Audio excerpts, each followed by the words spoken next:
more about what your group is doing and what the cuts to the EPA could mean, what's the best way for them to learn more about this? I would direct them to our website. It's Save the U.S. EPA, all one word, .org. You can also find us on Facebook and Twitter, and we're constantly posting messages and information to assist the public to inform themselves. And then the key thing is, don't just inform yourselves, do something about it. Call your United States congressional representative. Call your 2 U.S. senators. Email them, write them, visit them.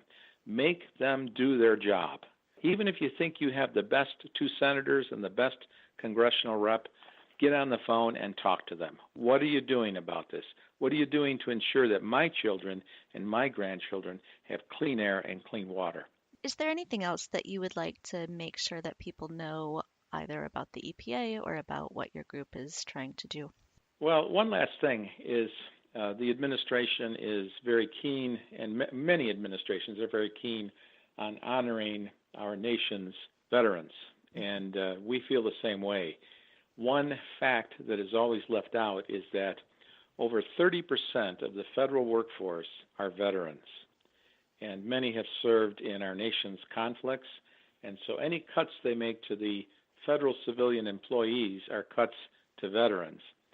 And the second point is similar. There was a study done in October of 2017 that indicated there was about 9.1 million federal workers. Now, I emphasize the term federal workers. Of that 9.1 million, only 22.4% were federal civilian employees. The rest, 3/4 of them, were contractors. So when they talk about big government, they're right, but it's the contractors, not the federal civilian employees.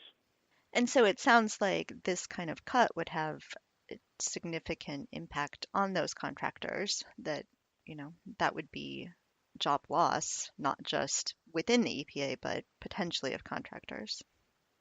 Actually, I would argue that every time the Congress has artificially cut any of the agencies, that the agencies still are required to accomplish their mission, and they go out and hire contractors. And in fact, if you study the number of federal civilian employees in the United States since 1940 to present, and there's a website on the Office of Personnel Management website, that basically we have the same number of federal civilian employees today as we did under President John F. Kennedy in 1962.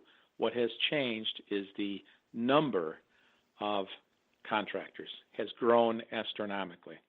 Well, this has been very informative for me. I'm sure that it will be for our listeners as well. And we will put in our show notes links to your website and Facebook and Twitter. And we will encourage everyone, once again, to call their senators and representatives about this. That's wonderful. Have a great day.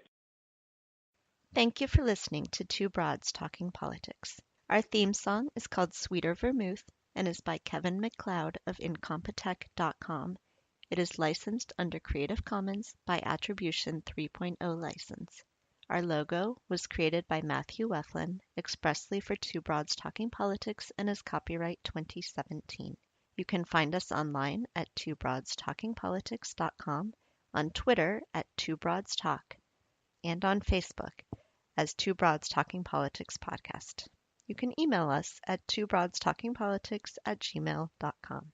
You can find our podcast on Apple Podcast, Google Play, Stitcher, TuneIn, Player FM, and iHeartRadio. If you would like to support our podcast, you can do so on patreon.com.